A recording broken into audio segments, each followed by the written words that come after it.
Jake Morrison sat in the cold metal chair and looked around the white room. The walls were smooth and bright, with no windows or decorations. Everything looked clean and empty, like a hospital room, but scarier. He could hear a low humming sound coming from somewhere behind the walls. The door slid open with a soft hiss. A tall alien walked in, moving with careful steps. Jake had never seen a Zephyrian before, but he knew what they were from stories other smugglers told. This one had blue-gray skin that seemed to shimmer under the bright lights. Its head was larger than a human head, with 4 eyes arranged in a diamond pattern on its face. 2 eyes looked straight ahead while the other 2 pointed to the sides. It wore a dark uniform with silver symbols that probably meant something important. "I am Commander Veltar of the Zephyrian Truth Division," the alien said. Its voice came through a small device on its chest that translated the words into English. The voice sounded flat and emotionless, like a computer reading text. "You will answer my questions truthfully." Jake shifted in his chair. The metal cuffs around his wrists were not tight, but they reminded him that he was trapped. He had been caught 3 days ago when his ship was searched at the Kepler Station checkpoint. The medical supplies in his cargo hold were supposed to be secret, hidden behind fake cargo containers. Someone had given the authorities a tip about his smuggling route. Behind Commander Veltar, a large machine rose from the floor. It looked like a crystal tree made of metal and glass. Thin wires connected different parts of the machine, and small lights blinked in patterns Jake could not understand. The humming sound grew louder as the machine came to life. "This is the Truth Matrix," Commander Veltar explained. "It has been used for 300 years to detect lies. No being in the galaxy has ever been able to deceive it. The machine reads your brain patterns, your heart rate, your breathing, and many other things your body does when you speak. It knows when you tell the truth and when you lie." Jake nodded slowly. He had heard stories about this machine from other criminals. Everyone knew that getting caught by the Zephyrians meant telling them everything. Their lie detector was supposed to be perfect.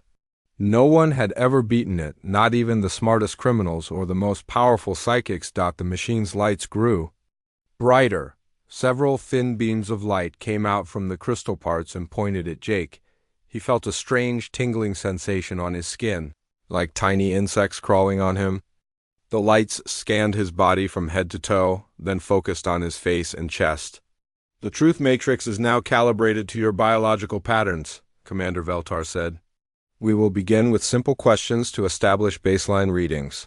State your name." Jake looked at the alien's 4 eyes. 2 of them stared directly at him, while the other 2 seemed to be watching the machine's display. He could see numbers and symbols changing on a screen attached to the Truth Matrix. "Oh, sure. It's definitely Jake Morrison," he said. His voice carried a slight tone that made the words sound different from a normal answer. It was not quite flat, not quite excited, but something in between that gave his simple statement a strange feeling. The Truth Matrix made a soft beeping sound. A green light appeared on its main display. Commander Veltar looked at the screen and made notes on a small device. "Truth confirmed," the alien said. "State your place of birth." "Earth, North America, the great state of Texas," Jake replied. Again, his voice had that same odd quality, like he was saying something obvious or funny. Green light. The machine registered truth, but Commander Veltar noticed something strange. For just a moment, the display had flickered between green and yellow before settling on green. The alien had never seen the Truth Matrix hesitate before. "What is your profession?" Commander Veltar asked. Jake smiled a little. "I'm obviously a completely legitimate businessman who definitely follows all galactic trade laws." The words themselves seemed to answer the question, but something about the way Jake said them made Commander Veltar pause. The human's voice sounded like he was making a joke, but the Truth Matrix showed green again. Truth detected, but this time the flickering lasted longer. The display jumped between green, yellow, and red for several seconds before finally settling. On green, numbers on the side of the screen were changing rapidly, as if the machine was working harder than usual to make its decision. "Commander," Veltar walked closer to the truth matrix and studied the readings. In 300 years of operation, the machine had never shown such erratic behavior during baseline questioning. The Zephyrian's training had not prepared him for this situation. "Run a full diagnostic check," Commander Veltar commanded. The truth matrix hummed louder as it examined its own systems. After 30 seconds, a message appeared on the display. All systems functioning within normal parameters. "No errors detected?" Jake watched the alien's confusion with interest. He had not planned to cause problems with their machine, but he could see that something was bothering Commander Veltar. The Zephyrian kept looking back and forth between Jake and the truth matrix display. "We will continue," Commander Veltar decided. "Describe your recent activities." "Well, I've been flying around the galaxy, definitely not smuggling medical supplies to colonies that need them," Jake said. His voice remained in that same strange tone, casual but with emphasis on certain words that made his meaning unclear. The truth matrix began making new sounds. Clicking and whirring noises came from deep inside the machine. The green light flickered, more violently this time, turning yellow and red multiple times before going back to green. Commander Veltar stepped back from the machine. The alien's 4 eyes all focused on Jake now, studying the human with growing confusion. In all of his years working with the truth matrix, he had never encountered a subject who could make the machine behave. So, strangely, while still registering as truthful, Jake Morrison sat quietly in his chair, waiting for the next question. He had no idea that his natural way of speaking was about to cause the biggest crisis in Zephyrian law enforcement history. Commander Veltar decided to push forward with more serious questions. The truth matrix had shown strange behavior during the simple questions, but the machine still registered truth from the human prisoner. Perhaps the odd readings were just minor calibration issues that would resolve themselves during deeper interrogation. "Tell me about your cargo," Commander Veltar said, moving closer to Jake's chair. "What were you transporting when our patrol ships intercepted you?" Jake looked up at the alien with a casual expression. "The medical supplies were definitely from my personal collection. I absolutely love hoarding antibiotics and surgical equipment in my spare time." The truth matrix made a sound like breaking glass. All 4 of Commander Veltar's eyes snapped to the display screen. The machine's readings were jumping wildly between all 3 colors, green, yellow, and red, like it could not decide what Jake's statement meant. The numbers on the side panel were changing so fast they became blurred. After 10 seconds of chaotic flickering, the display settled on green. "Truth detected," but thin wisps of smoke began rising from vents on the side of the truth matrix. Commander Veltar had never seen smoke come from the machine before. The truth matrix was built with the most advanced technology in the galaxy. It was designed to operate for centuries without maintenance. Smoke meant something was seriously wrong. "Why do you collect medical supplies?" the alien asked, hoping a follow-up question might stabilize the readings. "Oh, you know how it is," Jake replied with the same strange tone. "Every weekend I like to sit in my ship and count bandages. It's definitely my favorite hobby. Way better than helping sick people who can't get proper treatment." This time the truth matrix made a sound like screaming metal. The smoke grew thicker. Warning lights began flashing on panels around the room. The machine's crystal components started glowing brighter than they were designed to, casting dancing shadows on the white walls. Commander Veltar stepped back from the device. The alien's training had covered many situations, but never equipment failure during interrogation. The truth matrix was supposed to be foolproof. Nothing in the galaxy was supposed to be able to break it. From the holding cell next door, Dr. Lisa Chun pressed her face against the small window in her door. She could hear everything happening in the interrogation room. As a linguist who specialized in human communication patterns, she recognized exactly what Jake was doing. She also knew that the aliens had no idea what they were dealing with. Lisa had been captured 2 weeks earlier for teaching human languages to alien species. The Galactic Council had banned such activities because they claimed human languages were too complex and dangerous for other species to learn. Now she was watching. proof of why they were afraid. She wanted to laugh, but she also felt worried. If Jake kept talking like this, he might break more than just their lie detector. Back in the interrogation room, Commander Veltar was calling for technical support. A smaller Zephyrian named Crixinal hurried into the room carrying a toolkit. Crixinal was the facility's chief technician, responsible for maintaining all the prison's equipment. "What is the problem?" Crixinal asked, looking at the smoking truth matrix. "The machine is malfunctioning during interrogation," Commander Veltar explained. "Run complete diagnostics immediately." Crixinal connected several cables to diagnostic ports on the truth matrix.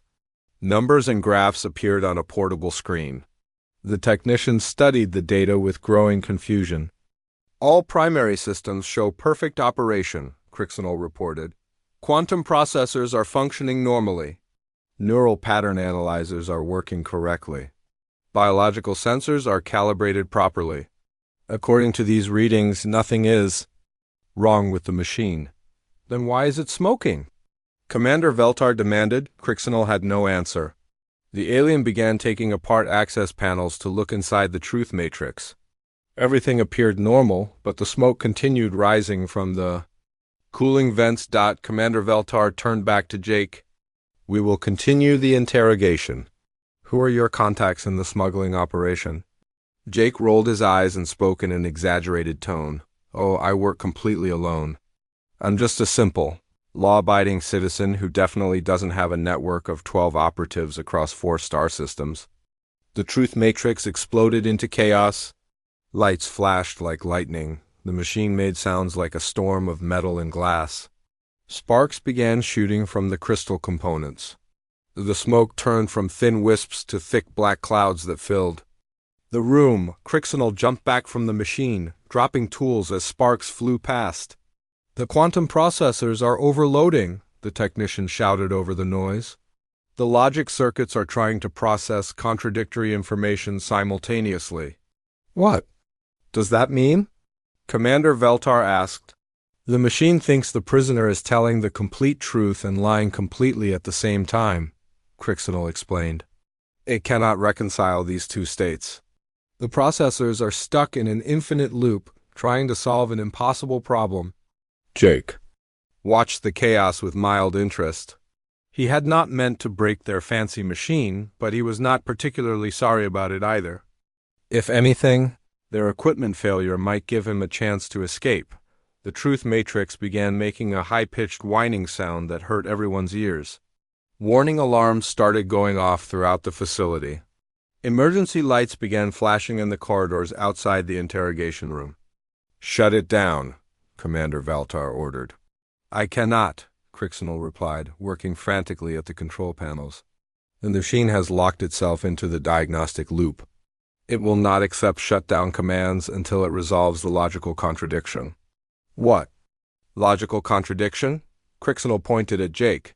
"Every time this human speaks, he provides information that the truth matrix reads as both completely accurate and completely false. The machine's programming cannot handle this situation. It was designed assuming that all statements must be either true or false, never both." Commander Veltar stared at Jake with all 4 eyes. "How is this possible? What kind of being can speak truth and lies at the same time?" Jake shrugged. "Hey, don't look at me. I'm just answering your questions honestly."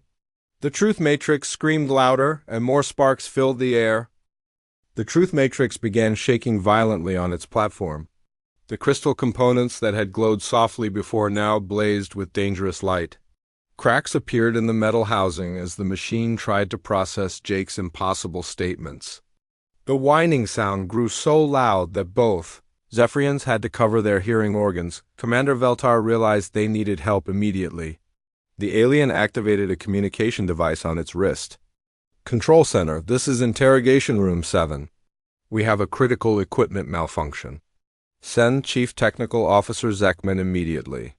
But when Veltar tried to connect to the control center, only static came through the communicator. The truth matrix was connected to the prison's main computer network, and its logical breakdown was starting to affect other systems throughout the facility. Crixinal worked desperately at the control panels. trying every shutdown procedure in the manual. Nothing worked. The machine had locked itself into an endless cycle, trying to solve a problem that had no solution in its programming. "Can we disconnect the power?" Commander Veltar asked. "No," Crixinol replied, wiping sweat from its blue-gray forehead. "The Truth Matrix has backup power systems that activate during diagnostics. It was designed to never lose power during interrogation to prevent prisoners from escaping during equipment failures." Jake watched the panicking aliens with growing amusement. "Is there a problem with your perfect machine?"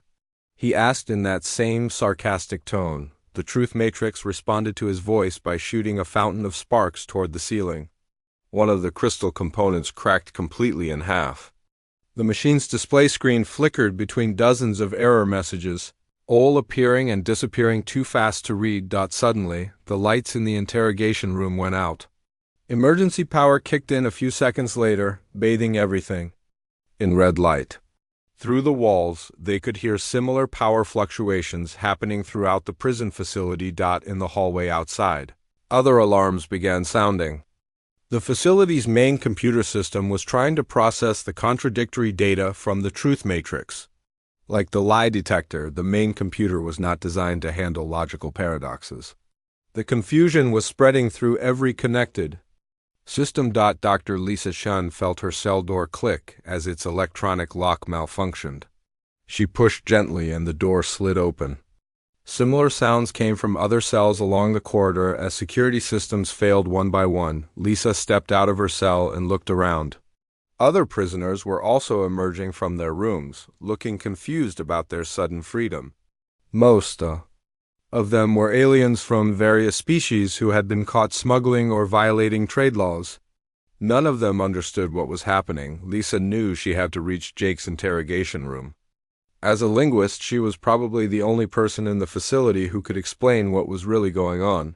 She ran down the corridor, following the sound of the screaming Truth Matrix. Meanwhile, in the interrogation room, things were getting worse by the second. The Truth Matrix had begun affecting other machines in the room.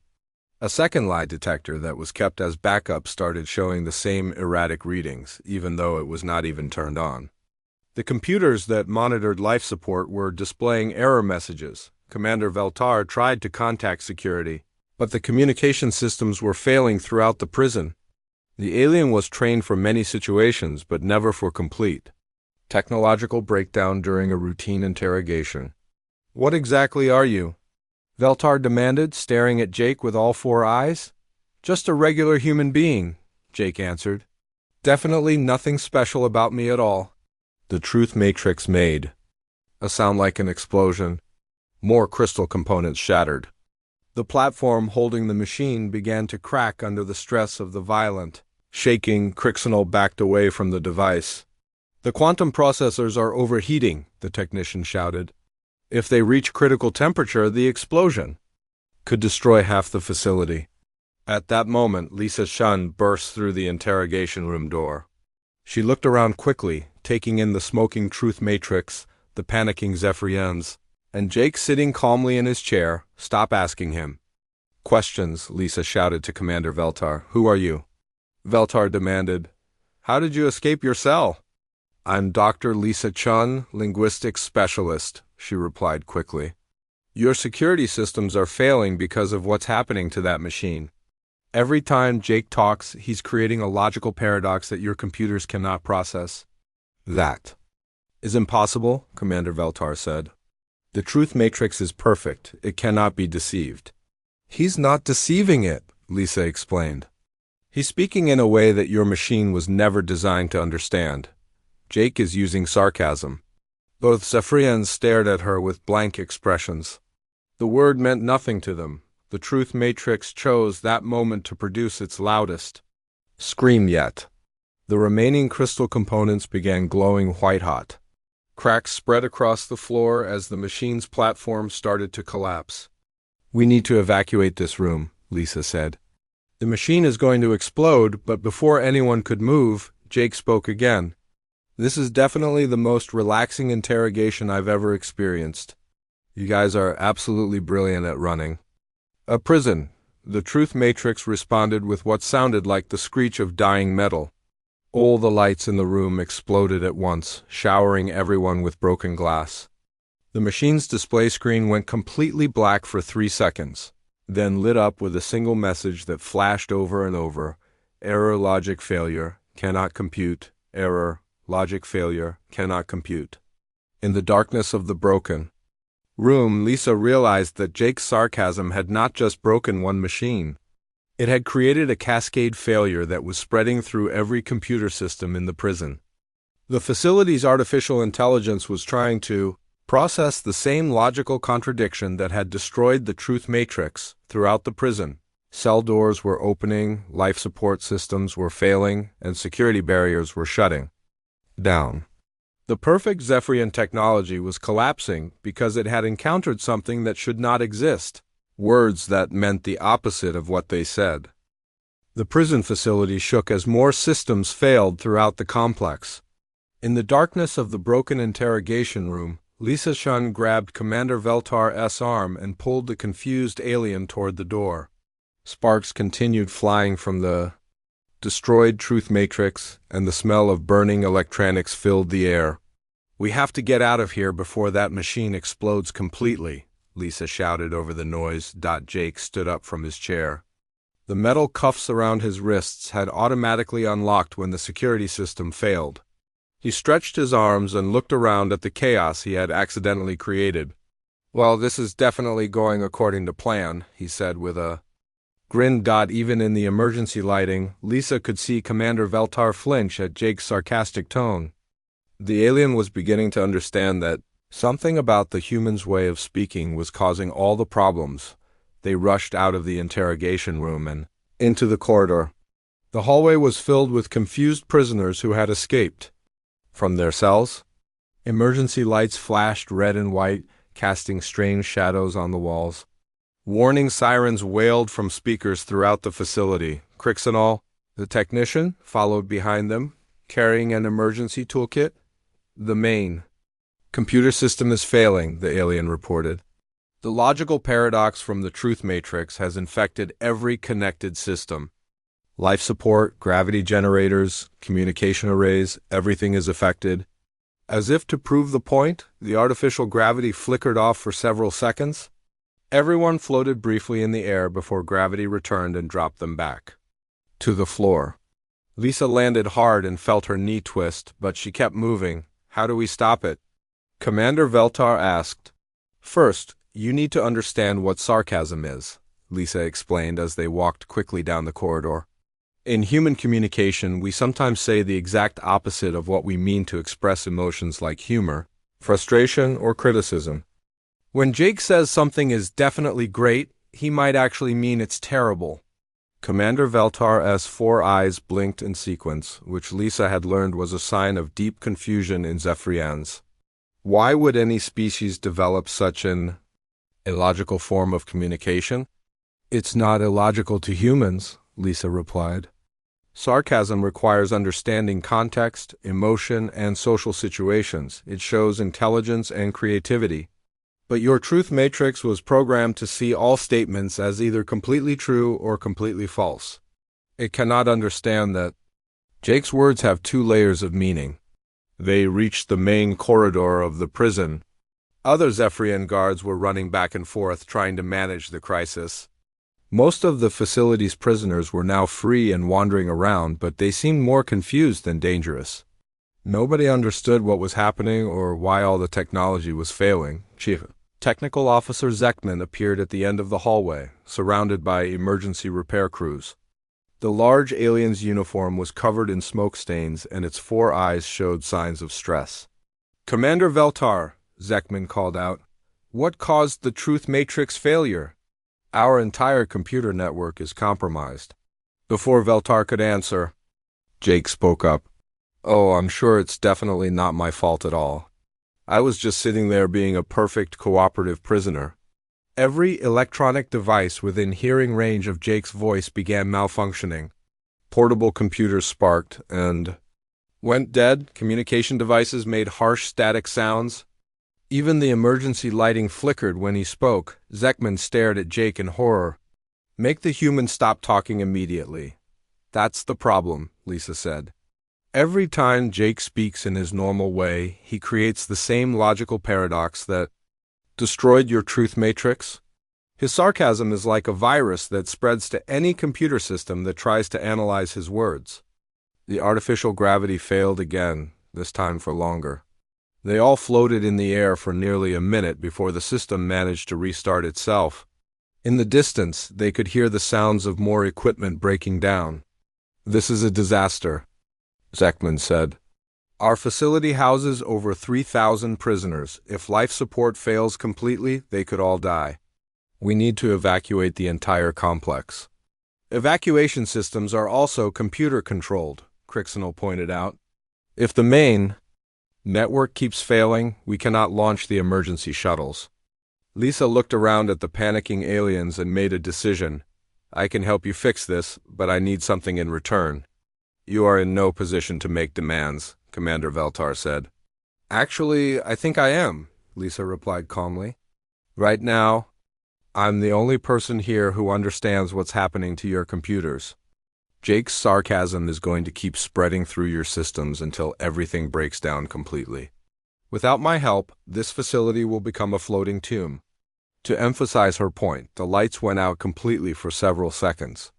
When they came back on, half of them stayed dark. The corridor was now lit by a dim, flickering glow that made everyone look ghostly. Jake watched the conversation with interest. "I'm definitely not enjoying all this attention. It's absolutely terrible. Being the center of a galactic crisis." More sparks flew from wall panels as his words hit the facility's struggling computer systems. The artificial gravity wobbled again, making everyone feel sick. "What do you want?" Zekman asked Lisa desperately. "First, reduce sentences for both Jake and me," Lisa said. "Second, permission for Jake to continue his humanitarian supply runs to colonies that need medical assistance. Third, I want to establish a program to teach other species about human communication patterns so this never happens again." "Impossible," Commander Veltar protested. "You are both criminals. We cannot simply release you." "Then enjoy watching your perfect prison facility tear itself apart," Lisa replied. "Because every time Jake opens his mouth, your computers are going to have the same breakdown. And Jake is a very talkative person." As if summoned by her words, Jake grinned and said, "Oh yeah, I definitely plan to stay completely quiet from now on. Silent as a grave, that's me. I absolutely never have anything sarcastic to say about incompetent alien prison systems." The corridor filled with the sounds of more equipment failures. Smoke began pouring from ventilation systems. In the distance, they could hear the emergency klaxons warning of critical system failures throughout the facility. Zekman looked at Commander Veltar with desperate eyes. Around them, the pride of Zephyrian technology was crumbling because it could not understand a simple human way of speaking. Chief Technical Officer Zekman looked around at the failing prison systems and made a quick decision. The aliens' pride was less important than keeping 3,000 prisoners alive when life support was breaking down. "We accept your terms," Zekman said to Lisa. "Help us stop this cascade failure before the entire facility is destroyed." Commander Veltar started to protest, but another wave of system failures cut off the alien's words. The temperature control system had stopped working and the air was getting uncomfortably warm. Sweat began forming on everyone's faces. "First, we need to isolate Jake from all computer systems," Lisa explained. "Every time he speaks near electronic devices, his sarcasm creates the logical paradox that crashes your computers. We need to put him somewhere that has no technology at all." "The old storage bay in Section 12, Crixenel suggested. "It was built before we upgraded to smart systems. Everything there is manual." "Perfect," Lisa said. "Jake, you need to go there and stay completely silent until we fix this mess." Jake looked disappointed. "Oh, but I was definitely having so much fun helping with your technical difficulties." Every device in the hallway sparked at his words. The artificial gravity failed again, and this time it took 3 minutes to come back online. When they finally returned to the floor, Zekman was breathing heavily. Take him to Section 12 immediately, the chief technical officer ordered. Two Zephyrian guards escorted Jake down a different corridor. As they walked away, the electronic failures in their area gradually became less frequent. Lisa watched them go, then turned back to the remaining aliens. Now we need to understand how the cascade failure is spreading, she said. The truth matrix was connected to your main computer network, right? Yes, Crixnell confirmed. All our systems share data to provide comprehensive security monitoring. That's the problem, Lisa explained. When the truth matrix encountered Jake's sarcasm, it tried to process two contradictory meanings at the same time. The machine couldn't handle that, so it created an error state. When that error state was shared with other computers through your network, they all tried to solve the same impossible problem. Zekman nodded slowly. So the logical paradox is spreading like an infection through our entire system. Exactly. Lisa said, but there's a solution. You need to reprogram your computers to recognize sarcasm as a separate category of communication. Instead of trying to classify sarcastic statements as true or false, the system should flag them as requiring cultural interpretation. The group reached the main computer center, where dozens of Zephyrian technicians were working frantically. At control panels, screens throughout the room showed error messages and system warnings. The air smelled of burning circuits and overheated processors. How long will the reprogramming take? Commander Veltar asked. Several hours at minimum, Crixnell replied. We would need to update the logic cores of every connected system in the facility.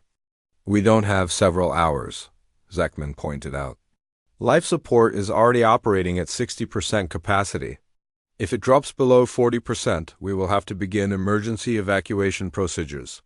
Lisa studied the displays showing system status throughout the facility. An idea began forming in her mind. What if we don't try to fix all the systems at once? What if we just teach one computer to understand sarcasm, then let it help the others? Explain, Zekman said. Your main computer is trying to solve an impossible logic problem, Lisa said. But if we give it the right framework to understand that some human statements have dual meanings, it might be able to resolve the paradox on its own. She walked to the main control console and began typing commands. Her fingers moved quickly across the alien interface as she accessed the computer's core programming. I'm creating a new category in your communication protocols, she explained. As she worked, instead of just true and false, I'm adding contextual truth for statements that require cultural interpretation. The main computer's processors worked for several minutes, analyzing the new programming Lisa had introduced. Slowly, the cascade of error messages began to slow down. Some systems stopped failing and returned to normal operation. It's working, Crixnell reported excitedly. The logical loops are resolving themselves. But the process was not complete.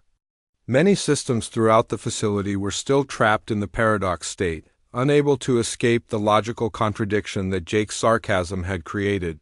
We need to test the new programming, Lisa said. But we need Jake here to provide examples of sarcasm for the computer to analyze. Absolutely not, Commander Veltar protested. If the human speaks near our computers again, he could restart the entire cascade failure. Not if the computer is properly programmed to understand him, Lisa argued. This is the only way to fix all your systems. After a tense discussion, Zekman agreed to bring Jake back to the computer center. The guards escorted him carefully, keeping him away from sensitive equipment until Lisa was ready. Okay, Jake, Lisa said when he arrived. I need you to make some sarcastic statements so the computer can learn to recognize the pattern. But start with something simple. Jake grinned. Oh, sure, this is definitely going to work perfectly. The main computer processed his words carefully. For a moment, the displays flickered between true and false readings. Then a new message appeared. Statement contains contextual meaning. Cultural interpretation required. It worked, Lisa said with relief. The computer recognizes that Jake's statement needs interpretation instead of literal analysis. Over the next hour, Jake provided dozens of examples of sarcastic statements, while Lisa helped the main computer develop a comprehensive understanding of human irony, humor, and double meanings. The computer learned to recognize tone patterns, context clues, and cultural markers that indicated when humans meant the opposite of their literal words. As the main computer's understanding improved, it began sharing its new knowledge with other systems throughout the facility. One by one, the cascading failures stopped. Life support returned to full capacity. Security systems came back online. Emergency lighting was replaced by normal illumination. By the end of the day, the prison facility was operating normally again.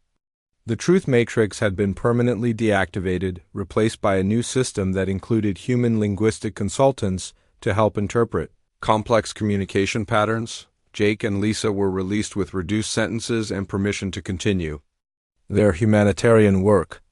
Jake would keep smuggling medical supplies to colonies that needed them. But now, with official approval from the Galactic Council, Lisa became the director of the first Interspecies Communication Institute, established to help different species understand each other's unique ways of expressing truth. Her first lesson for alien species was simple. Sometimes humans say exactly the opposite of what they mean. And that's perfectly normal. The Zephyrians learned that their perfect technology was only as good as their understanding of the beings who used it.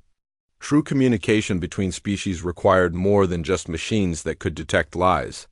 It required appreciation for the beautiful complexity of how different minds expressed truth.